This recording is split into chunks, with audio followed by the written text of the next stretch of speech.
Samedi prochain, l'Agrocité organise un marché des créateurs de 10h à 18h. Parmi les exposants, Léa, une jeune illustratrice gennevilloise. Je travaille beaucoup, oui, à l'aquarelle et à l'encre de Chine, du coup avec des petits stylos sur plutôt des petits formats, même si j'essaye d'élargir un petit peu le cadre. Je travaille pas mal la couleur et je suis donc architecte depuis une dizaine d'années. Et là, l'idée, c'était de justement prendre plus de liberté, que ce soit au niveau du trait, mais aussi au niveau de la couleur, qu'on ne voit pas forcément dans les documents graphiques techniques d'architecte. Et du coup, c'est vrai que j'explore plusieurs manières. C'est beaucoup de figuratifs, beaucoup de paysages, quelques bâtiments, même si j'essaye de m'en écarter un petit peu. Et j'aime beaucoup représenter ce qui m'entoure, mais c'est vrai que j'adore aussi l'accident qu'on peut avoir avec l'aquarelle, et donc de pouvoir expérimenter et d'un coup avoir une teinte ou une densité un peu différente de couleurs.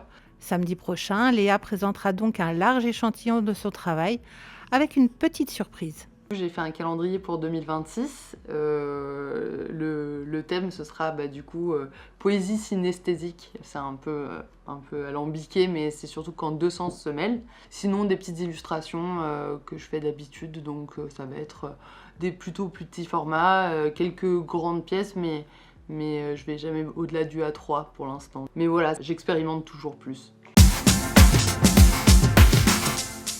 Depuis cet été, la ville de Gennevilliers et le musée du Quai Branly ont signé un partenariat de 3 ans.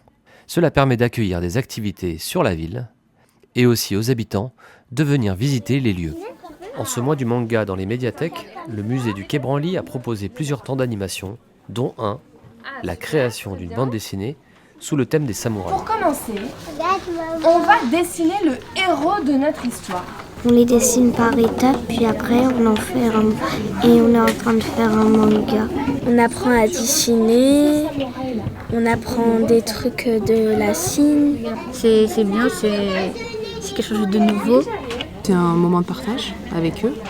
On fait du dessin, ça détend, c'est agréable. Je pense que l'objectif principal, c'est de briser un petit peu le seuil qu'il peut y avoir entre leur milieu, leur vie au quotidien et puis peut-être le musée, cette grande institution qui peut faire un petit peu peur. L'histoire est de faire le lien avec ces œuvres précieuses, et avant même peut-être de les découvrir sur place, ils peuvent faire un atelier en plus qui va laisser sa trace.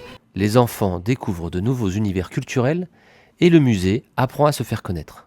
C'est donnant-donnant. Là, ça leur permet aussi une plus grande ouverture et puis de rendre leur musée accessible à tous, de se faire connaître aussi pour inviter les gens à venir et à découvrir leur collection.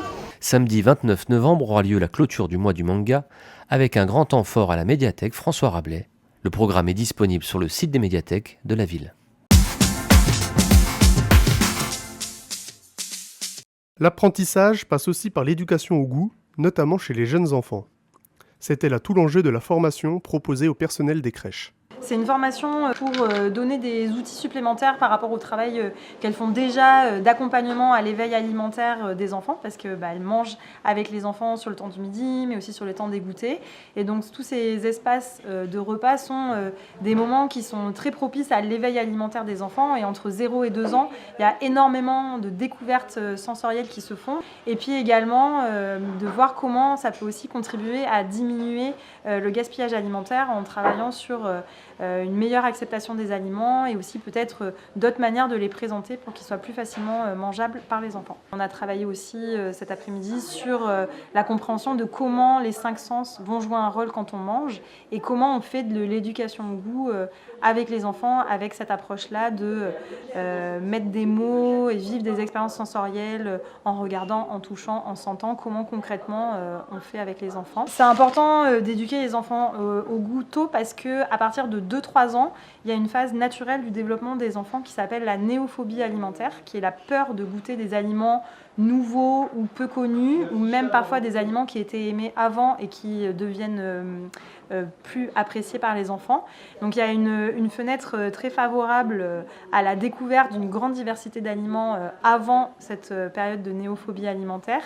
Et donc particulièrement au moment où la diversification alimentaire est conseillée, c'est-à-dire entre 4 mois et 6 mois, on contribue à faire en sorte que plus tard, à 15 mois, puis même plus tard, 7 ans, les enfants aient une tendance à avoir une alimentation plus variée parce que dans cette période de la petite enfance, ils auront été exposés à une grande diversité sensorielle dans les aliments.